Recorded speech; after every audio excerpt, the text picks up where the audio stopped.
الحمد لله وكفى وسلام على عباده الذين اصطفى أما بعد أعوذ بالله من الشيطان الرجيم بسم الله الرحمن الرحيم وقل رب زدني علما وقال النبي صلى الله عليه وسلم العلم نور سبحان ربك رب العزة عما يصفون والسلام على المرسلين والحمد لله رب العالمين اللهم صل على محمد وعلى آل محمد كما صليت على إبراهيم وعلى آل إبراهيم إنك حميد مجيد اللهم بارك على محمد وعلى آل محمد كما باركت على إبراهيم وعلى آل إبراهيم إنك حميد مجيد. ہر مسلمان کا یہ ارمان ہونا چاہیے، ہر مسلمان کا یہ ارمان ہونا چاہیے کہ بچہ بچہ حافظ قرآن ہونا چاہیے. اللہ تعالیٰ جس بندے کے ساتھ خیر کا معاملہ فرماتے ہیں تو اللہ تعالیٰ اس بندے کو دین کی سمجھ عطا فرماتے ہیں. اگر ہمیں دین کی تھوڑی سی بھی سمجھ عطا ہو گئی تو اس کا مطلب یہ ہے کہ اللہ ہمارے ساتھ خیر کا معاملہ فرما رہے ہیں. ایک عالم کو عابد پر فضیلت حاصل ہے. رسول اللہ صلی اللہ علیہ وسلم نے ارشاد فرمایا کہ جیسے تمام ستاروں پر چودھویں کے چاند کا اثر ہوتا ہے، اسی طرح تمام عابدوں پر، عبادت گزاروں پر ایک عالم کا اثر ہوتا ہے. عالم ہوتا ہے. العلم نور، آقا صلی اللہ علیہ وسلم کی حدیث ہے العلم نور، علم روشنی ہے. تو اس حدیث سے ہمیں یہ معلوم ہوا کہ جس کی زندگی میں علم ہے وہ روشنی میں ہے، اور جس کی زندگی میں علم نہیں وہ اندھیرے میں ہے، وہ جہالت میں ہے. اس لیے علم سیکھنا اور اس پر عمل کرنا یہ بہت ضروری ہے. جیسے ہی انسان اللہ کے راستے میں گھر سے نکلتا ہے، مثلا مسجد میں آتا ہے، اعتکاف کی نیت سے مسجد میں رہتا ہے، وہ عبادت کرے یا نہ کرے، ذکر کرے یا نہ کرے، نماز پڑھے یا نہ پڑھے، اور تلاوت کرے یا نہ کرے، لیکن اس کو ثواب برابر ملتا رہتا ہے کیونکہ اس نے اعتکاف کی نیت کی ہوتی ہے. اسی طرح جب بچے یا بڑے بزرگ جو بھی علم سیکھنے کے لیے گھر سے نکلتے ہیں تو ان کو برابر ثواب ملتا رہتا ہے جب تک وہ دوبارہ گھر نہ لوٹے. مثلا اگر علم سیکھنے کے لیے ہم گھر سے مدرسے میں آ گئے یا مسجد میں آ گئے یا کسی کے بھی پاس چلیں گے علم سیکھنے کے لیے، تو جب تک ہم گھر واپس نہ لوٹے ہمیں ثواب برابر ملتا رہے گا. اب جیسے مثال کے طور پر تبلیغی جماعت میں لوگ جاتے ہیں تو اللہ کے راستے میں ہوتے ہیں. اس لیے جب ہم علم سیکھنے کے لیے گھر سے نکلتے ہیں تو ہم بھی اللہ کے راستے میں ہوتے ہیں. آقا صلی اللہ علیہ وسلم کی حدیث ہے کہ جو علم سیکھنے کے لیے گھر سے نکلتا ہے اللہ اس کے راستے کو آسان کر دیتے ہیں اور اس کے لیے جنت میں جانا بھی آسان کر دیتے ہیں. ایک اور حدیث مبارکہ میں آقا صلی اللہ علیہ وسلم نے ارشاد فرمایا کہ جب علم سیکھنے کے لیے انسان گھر سے نکلتا ہے تو وہ اللہ کے راستے میں ہوتا ہے. وہ مدرسے میں جا کر یا مسجد میں جا کر جہاں بھی علمی درسگاہ ہوتی ہے وہاں جا کر وہ سو رہا ہے، کھا رہا ہے، بیٹھا ہے یا کھیل کود رہا ہے، تب بھی اس کو ثواب ملتا رہتا ہے. اتنی بڑی علم کی فضیلت ہے. جیسے بہت ساری حدیثوں میں آتا ہے، اکثر تبلیغی بھائی بھی کہتے ہیں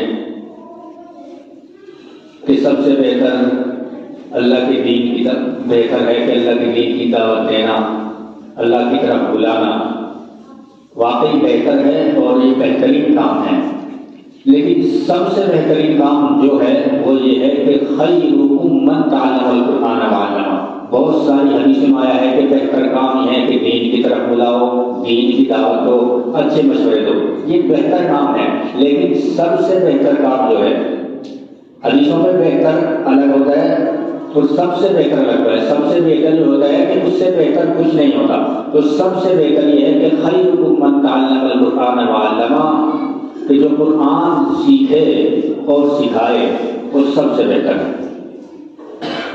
سب سے بہتر وہ ہے جو قرآن سیکھے اور سکھائے۔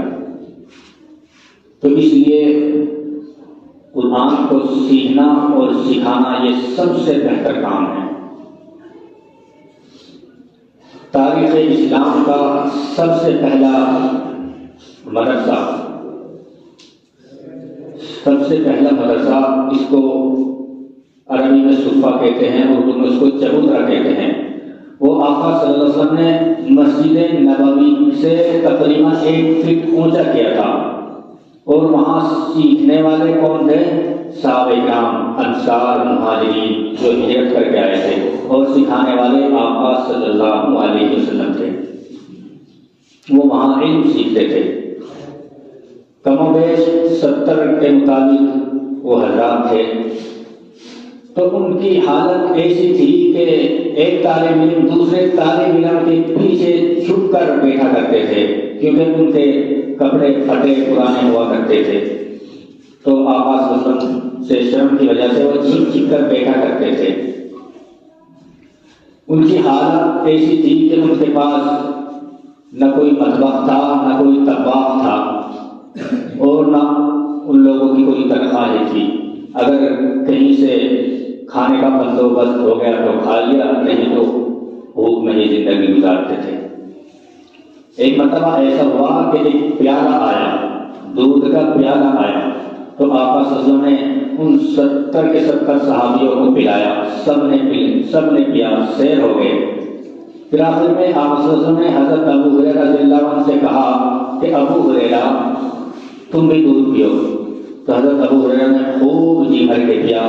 پھر آقا صلی اللہ علیہ وسلم نے کہا کہ اور پیو، اور پیا۔ پھر پینے کے بعد دینے لگے آقا صلی اللہ علیہ وسلم کو۔ پھر آقا صلی اللہ علیہ وسلم نے کہا کہ اور جو کہنے لگے اللہ کے رسول میں نے اتنا دودھ پی لیا کہ میرے حلق تک دودھ آ گیا۔ پھر اس کے بعد آقا صلی اللہ علیہ وسلم نے اس کو پیا، تب وہ پیالہ ختم ہوا۔ یہ سب دین کی برکت تھی، علم سیکھنے کی برکت تھی۔ آج کل اگر ہم دیکھیں مثلاً مساجد ہے، یہاں اللہ کی عبادت ہوتی ہے، اللہ کا ذکر ہوتا ہے، مدرسے ہیں، وہاں دین سیکھا اور سکھایا جاتا ہے۔ اب ان کے الگ سے تو کوئی بزنس نہیں ہوتے، لیکن اب اگر آپ دیکھیں گے کسی حافظ کو، کسی قاری کو، کسی مولوی کو، یا مثلاً آپ کسی امام کو بھی دیکھ لیجئے، ان کی تنخواہیں بھی اتنی نہیں ہوتی، مزدور سے کم ہوتی ہے، لیکن ان کی برکت سے ان کے کپڑے بھی آپ کو اچھے ملیں گے، خوبصورت کپڑے، خوبصورت ان کے سردیوں کے جوتے الگ ہوتے ہیں، گرمیوں کے الگ، برسات کے کپڑے الگ۔ وہ صرف علم کی برکت کی وجہ سے، علم کی برکت کی وجہ سے۔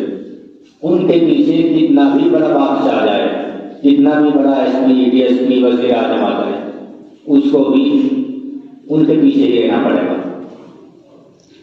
اگر مثلاً امام نماز پڑھا رہا ہے، پیچھے S P D S P ہے، اگر امام رکوع میں جائے گا اس کو بھی جانا پڑے گا، امام سجدے میں جائے گا اس کو بھی جانا پڑے گا، اور اگر امام کی نماز خراب ہو گئی اس کی بھی نماز خراب۔ یہ سب علم کی برکت، اللہ کے دین کی برکت، کہ اس کے ساتھ ہی جھکنا پڑتا ہے اور اسی کے پیچھے پیچھے اٹھنا پڑتا ہے۔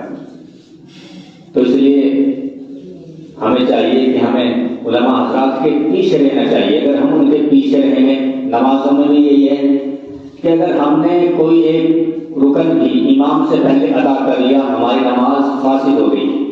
امام کے بعد ہر رکن ادا کریں۔ اگر ہم امام کے پیچھے رہیں گے ہماری نمازیں بھی ٹھیک رہے گی، اور اگر امام سے آگے بڑھنے کی کوشش کریں گے تو پھر آگے ہی چلے جائیں گے۔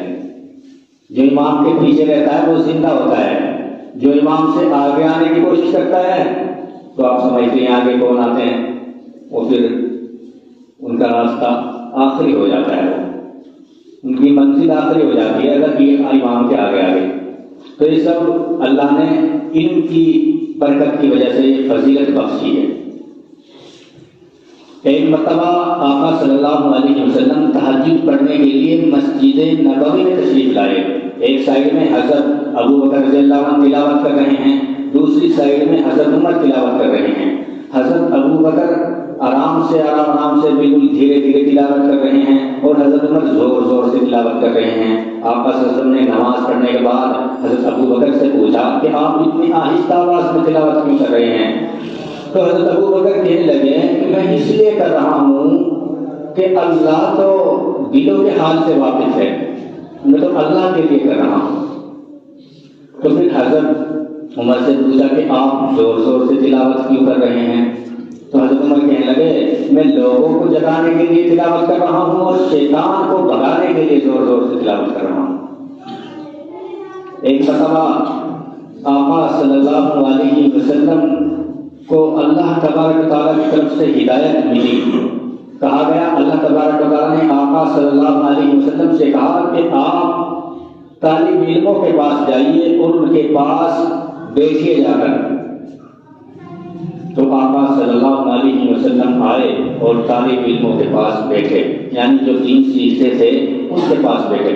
یعنی اللہ نبی علیہ السلام کو حکم دے رہے ہیں کہ جاؤ دین سیکھنے والوں کے پاس بیٹھو، اور ہمیں یہ توفیق نہیں ہوتی کہ ہم کبھی کسی مدرسے کا چکر لگائے یا کسی مسجد میں جہاں بچے دینی تعلیم سیکھ رہے ہوتے ہیں ان کے پاس کچھ وقت گزار لے، یہ ہمیں توفیق نہیں ہوتی۔